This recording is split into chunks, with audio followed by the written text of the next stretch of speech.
Ram Ram ji friends, कैसे हैं आप सब। और आज हम सुनेंगे कार्तिक मास कथा अध्याय 10। जय श्री कृष्णा, राधे राधे। आप सभी का दिन शुभ और मंगलमय हो। इससे पहले का अध्याय सुनने के लिए, वीडियो को लाइक और कमेंट्स करने के लिए आप सभी का बहुत बहुत धन्यवाद। आज सुनिए कार्तिक मास महात्म्य में आगे का अध्याय। आज के अध्याय की शुरुआत हम भगवान श्री हरि विष्णु जी की एक सच्ची कथा के साथ करते हैं। तो चलिए कथा का रसपान करते हैं। एक गांव में एक निर्धन जुलाहा दंपत्ति रहता था। जुलाहे का नाम था सुंदर और उसकी पत्नी का नाम था लीला। दोनों पति पत्नी अत्यंत परिश्रमी थे। सारा दिन परिश्रम करते, सुंदर सुंदर कपड़े बनाते, किंतु उनके बनाए हुए वस्त्रों की अधिक कीमत उन्हें नहीं मिल पाती थी। दोनों ही अत्यंत संतोषी स्वभाव के थे। जो मिलता उसी से संतुष्ट होकर एक टूटी फूटी झोपड़ी में रहकर अपना जीवन निर्वाह कर लेते थे। वह दोनों भगवान श्री कृष्ण के परम भक्त थे। दिन भर के परिश्रम के बाद जो भी समय मिलता उसे दोनों भगवान के भजन कीर्तन में व्यतीत करते। सुंदर के पास एक तानपुरा और एक खड़ताल थी। जब दोनों मिलकर भजन गाते तो सुंदर तानपुरा बजाता और लीला खड़ताल। फिर तो दोनों भगवान के भजन में ऐसे खो जाते कि उनको अपनी भूख प्यास की चिंता भी नहीं रहती थी। यूं तो दोनों संतोषी स्वभाव के थे, परंतु दीनहीन अवस्था के लिए उन्होंने कभी भगवान को उलाना भी नहीं दिया और अपने इसी जीवन में वे दोनों प्रसन्न थे। किंतु एक दुख उनको सदा कचोटता रहता था। उनके कोई संतान नहीं थी। इसको लेकर वह सदा चिंतित रहते थे, जिसको भी उन्होंने भगवान की ही लीला समझकर स्वीकार कर लिया और निष्काम रूप से श्री कृष्ण के प्रेम भक्ति में डूबे रहते। जब उनकी आयु अधिक होने लगी तो एक दिन लीला ने सुंदर से कहा, जी हमारी तो कोई संतान भी नहीं है। कहते हैं कि संतान के बिना मुक्ति प्राप्त नहीं होती। अब हमारी आयु भी अधिक हो चली है, ना जाने कब बुलावा आ जाए। मरने के बाद कौन हमारी चिता को अग्नि देगा और कौन हमारे लिए तर्पण आदि का कार्य करेगा। कैसे हमारी मुक्ति होगी। सुंदर बोला, तू क्यों चिंता करती है, ठाकुर जी है ना, वैसा देखेंगे। सुंदर ने यह बात कह तो दी, किंतु वह भी चिंता में डूब गया। तभी उसके मन में एक विचार आया। वह नगर में गया और भगवान श्री कृष्ण के बाल गोपाल रूप की एक प्रतिमा को ले आया। घर आकर अपनी पत्नी से बोला, अब तुझे चिंता की कोई आवश्यकता नहीं है। मैं यह बाल गोपाल लेकर आया हूँ। हमारे कोई संतान नहीं है तो वह भी इसी की ही लीला है। हम इसको ही अपने पुत्र के समान प्रेम से करेंगे और यही हमारे पुत्र का दायित्व भी पूर्ण करेंगे। यही हमारी मुक्ति करेंगे। सुंदर की बात सुनकर लीला अत्यंत प्रसन्न हुई। उसने बाल गोपाल को लेकर अपने हृदय से लगा लिया और बोली, आप बिल्कुल ठीक कह रहे हैं। आज से यही हमारा लल्ला है। दोनों पति पत्नी ने घर के एक कोने को साफ सुथरा करके भगवान जी की जगह बनाई और एक चौकी पर बाल गोपाल को विराजित कर दिया। तब से जुलाहा दंपति को नियम हो गया। वह प्रतिदिन बाल गोपाल को स्नान कराते, उनको धुले वस्त्र पहनाते, अपनी संतान की तरह उनको लाड़ लड़ाते, उन्हीं के सामने बैठकर भजन कीर्तन करते और सो जाते। जुलाहा अपने हाथ से बाल गोपाल के लिए सुंदर सुंदर वस्त्र बनाता और उनको पहनाता। इसमें उसको बड़ा आनंद आता था। धीरे धीरे दोनों बाल गोपाल को अपनी संतान के समान ही प्रेम करने लगे। लीला का नियम था कि वह प्रतिदिन अपने हाथ से अपने लल्ला को भोजन कराती, तब स्वयं भोजन करती। लल्ला को भोजन कराते समय उसको ऐसा ही प्रतीत होता मानो वह अपने पुत्र को ही भोजन करा रही हो। उन दोनों के निश्चल प्रेम को देखकर करुणानिधान भगवान अत्यंत प्रसन्न हुए और उन्होंने अदृश्य रूप में आकर स्वयं भोजन करना आरंभ कर दिया। लीला जब प्रेम पूर्वक बाल गोपाल को भोजन कराती तो भगवान को प्रतीत होता मानो वह अपनी माँ के हाथों से ही भोजन कर रहे हैं। उनको लीला के हाथ से प्रेम पूर्वक मिलने वाले हर कौर में माँ का प्रेम प्राप्त होता था।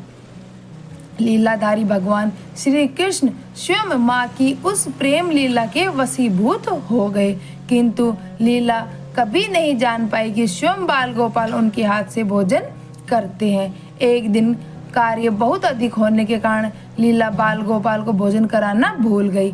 गर्मी का समय था। बरही दोपहरी में दोनों पति पत्नी कार्य करते करते थक गए और बिना भोजन किए ही सो गए।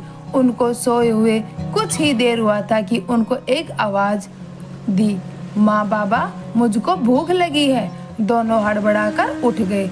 चारों तरफ देखा आवाज कहाँ से आई है, किंतु कुछ दिखाई नहीं दिया।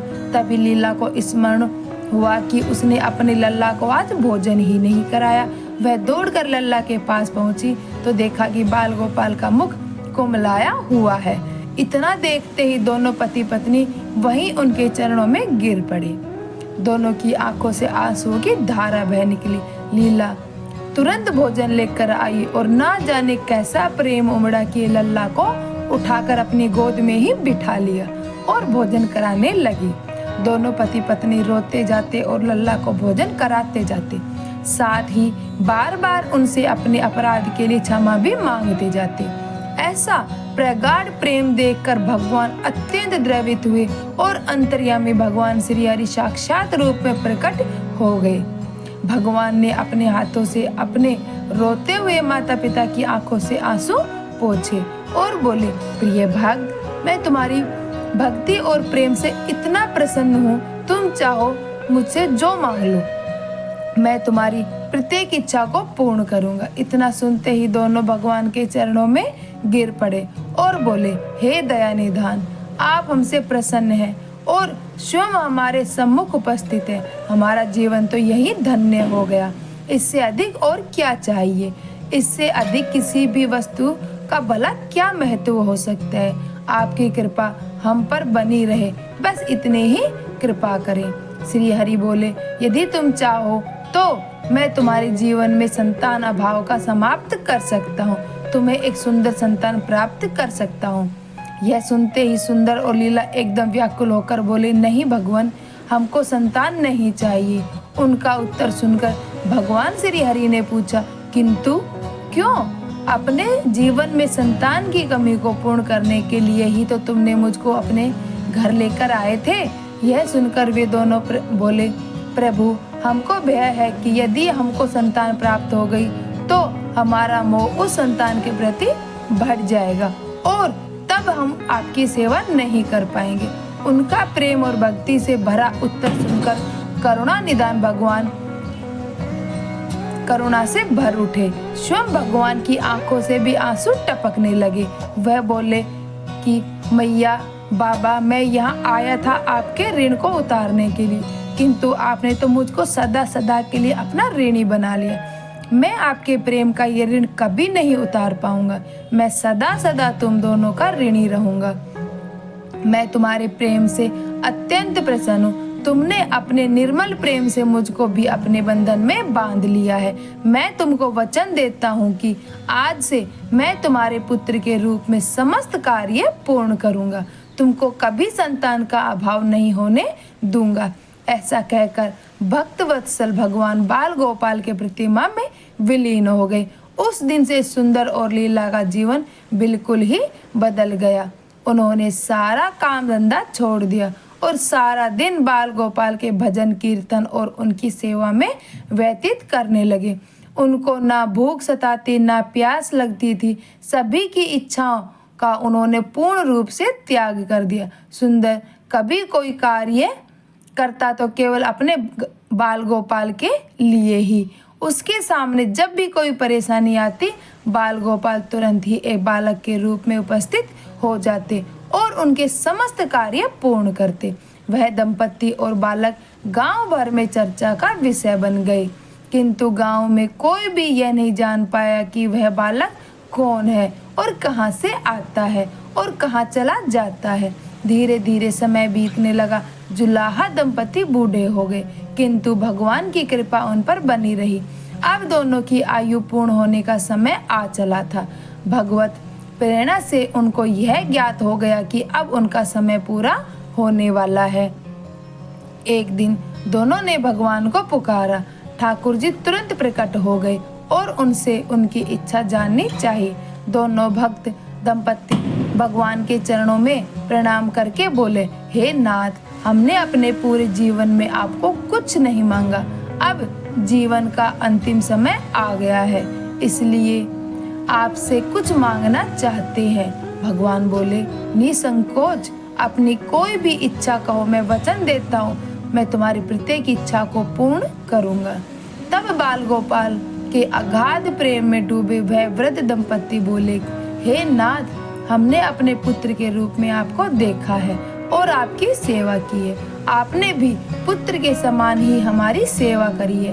अब वह समय आ गया है जिसके लिए कोई भी माता पिता पुत्र की कामना करते हैं। हे दीन बंधु, हमारी इच्छा है कि हम दोनों पति पत्नी के प्राण एक साथ निकले।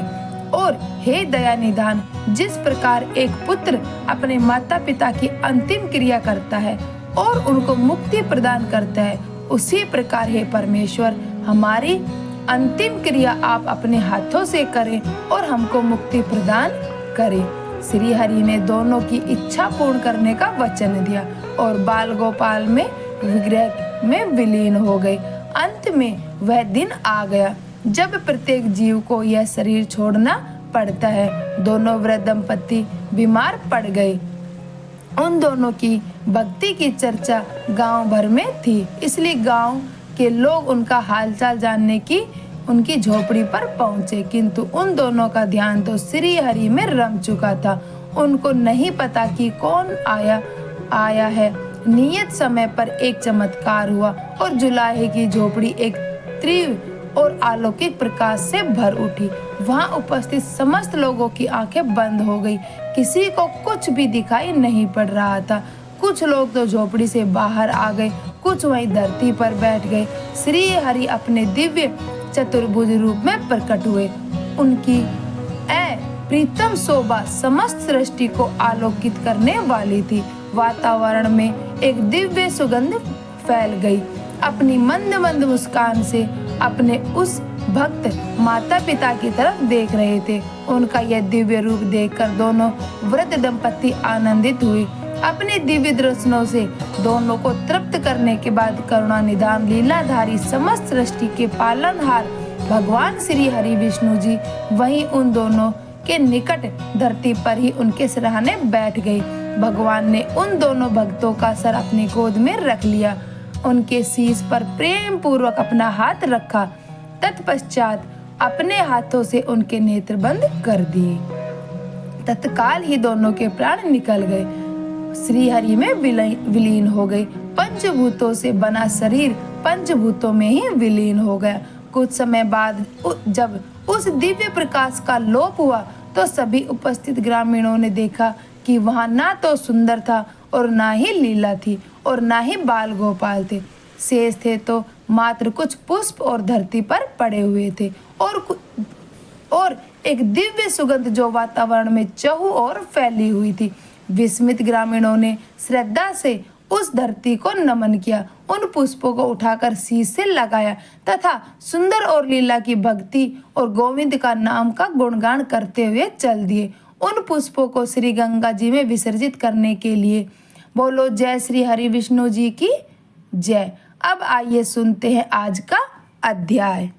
इससे पहले के अध्याय में आपने बलाक राक्षस की कहानी सुनी थी। कथाएं सुनने के बाद महाराज पृथु ने देवर्षि नारद से प्रार्थना की कि हे देवर्षि, आपने कार्तिक महात्म, कर्क चतुर्थी व्रत और गृहस्थ धर्म के बारे में मुझे इतना बतला दिया है कि आप कृपा करके तुलसी जी का महात्म भी बतला दीजिए, कृपा कीजिए। तब देवर्षि नारद बोले, नारायण नारायण। हे राजा पृथु, प्राचीन काल में सह्याद्री क्षेत्र के करवरी पूर्व में अत्यंत ज्ञानी धर्मात्मा और ओम नमो भगवते वासुदेवाय मंत्र का जाप करने वाला धर्मदत्त नाम का एक ब्राह्मण रहा करता था। वह अतिथियों का आदर सत्कार भी खूब करता था। एक दिन प्रातः काल एक पहर रात्रि शेष रहने पर वह ब्राह्मण पूजा की सामग्री लेकर भगवान के मंदिर को जा रहा था कि इतने में ही उसके सामने से आती हुई एक अत्यंत भयंकर राक्षसी को देखा। आगे को निकले हुए टेढ़े मेढ़े और बड़े बड़े दांत, लाल नेत्र, बिल्कुल नग्न लकड़ी के समान सूखा शरीर और मुख से घुर्र घुर्र शब्द निकल रहा था। ऐसी भयानक राक्षसी को देखकर भयभीत धर्मदत्त ने अपने हाथ का तुलसी मिश्रित जल उस पर फेंक दिया। जल से मिश्रित तुलसी दल शरीर पर स्पर्श करते ही उस राक्षसी के समस्त पाप नष्ट हो गए और क्षण भर में दूर हो गए और वह तो हाथ जोड़कर धर्मदत्त के पैरों पर ही गिर पड़ी। तब धर्मदत्त ने उससे पूछा कि तू कौन है और किस पाप के कारण इस दशा को प्राप्त हुई है। अपने पापों से मुक्त हो चुकी वह राक्षसी कहने लगी, सौराष्ट्र देश में भिक्षु नामक ब्राह्मण की मैं पत्नी थी। तब मेरा नाम था कलही। तो मैं न तो अपने पति से मीठे वचन बोलती थी और ना ही उन्हें अच्छा भोजन देती थी, ना ही फल खाने को देती थी और ना ही मैं उनसे अच्छा व्यवहार करती थी। इससे दुखी होकर जब मेरे पति ने दूसरे विवाह करने का निश्चय किया तो मैंने क्रोध में आकर विष खाकर अपना शरीर त्याग दिया। इसके बाद यमदूत मुझे बांधकर यमराज के पास ले गए। वहां चित्रगुप्त जी ने मेरे सभी अच्छे बुरे कर्मों का लेखा जोखा बताते हुए यमराज से कहा कि हे महाराज, इसने अपने जीवन में कभी भी कोई भी शुभ कार्य नहीं किया, सदैव अपने पति से द्वेष करती रहती थी। यह सुनकर यमराज ने उसी क्षण आज्ञा दी कि क्योंकि जिस बर्तन में यह पकाती थी उसी बर्तन में यह खाती थी, इसलिए इसको पहले अपनी संतान को खाने वाली बिल्ली की योनि में भेजा जाए। उसके बाद पति से द्वेष करने के कारण इसको विष्ठा खाने वाली शुक्र योनि को प्राप्त हो। फिर क्योंकि इसने आत्महत्या की है इसलिए यह प्रेत योनि में भी जाएगी। सो महाराज, मैं 500 वर्ष से इसी योनि में फिर रही हूँ। भूख और प्यास से दुखी होकर एक वैश्य के शरीर में प्रवेश करके मैं कृष्णा और वेणी नदी के संगम पर गई। जैसे ही मैं नदी के तट पर पहुंची, विष्णु जी के दूतों ने मुझे वैश्य के शरीर से निकालकर फिर से बाहर फेंक दिया। वहां से घूमती फिरती मैं आ रही थी कि मुझे आप मिल गए और आपने तुलसी मिश्रित जो जल मेरे ऊपर फेंका है उससे मेरे संपूर्ण पाप नष्ट हो गए हैं। अब कृपा करके इस प्रेत योनि से भी मेरा उद्धार कीजिए। राक्षसी से सारा वृत्तांत सुनने के बाद ईश्वर भक्त धर्मदत्त ने कहा, तुमको देखकर मुझे अत्यंत दुख हो रहा है। मैं जानता हूँ कि तीर्थ, व्रत, दान आदि सत्कर्म प्रेत योनि में नहीं हो सकते। तुम्हारे पाप अधिक और पुण्य बहुत ही कम है, इसलिए मैंने अपने जीवन काल में जितना भी कार्तिक मास का स्नान और व्रत किया है उसका आधा पुण्य मैं तुमको देता हूँ। इससे तुम्हें उत्तम गति की प्राप्ति हो जाएगी। इसके बाद ब्राह्मण ने जैसे ही ओम नमो भगवते वासुदेवाय मंत्र पढ़ते हुए तुलसी मिश्रित जल से उसका अभिषेक किया तो वह प्रेत योनि से मुक्त पाकर अग्नि के समान दिव्य देह धारण कर लक्ष्मी जी के समान रूपवती हो गई। इसके बाद उसने ब्राह्मण को प्रणाम किया। तभी भगवान विष्णु के पुण्य सल और सुशील नामक 2 दूत वहां आ गए। उनको विमान में बिठाकर बैकुंठ लोक को ले गए। उन दोनों ने धर्मदत्त से कहा कि हे ब्राह्मण, निरंतर भगवान की भक्ति में लीन रहने के कारण तुम धन्य हो। तुम्हारे द्वारा कार्तिक मास के स्नान और व्रतों का आधा पुण्य दिए जाने के कारण ही इसकी मुक्ति हो पाई है। हे विप्र, अपने इस त्याग भक्ति और कार्तिक स्नान के प्रताप से कालांतर में तुम राजा के कुल में जन्म लोगे और अंत में वैकुंठ धाम को प्राप्त करोगे। नारायण नारायण। आज का अध्याय समाप्त हुआ। अब बोलो कार्तिक महाराज की जय, कार्तिक दामोदर देव की जय। अब मिलेंगे हम अगले अध्याय में। वीडियो पसंद आए तो लाइक एंड शेयर भी करें और मुझे सपोर्ट भी करें। मेरे चैनल को सब्सक्राइब करें। धन्यवाद।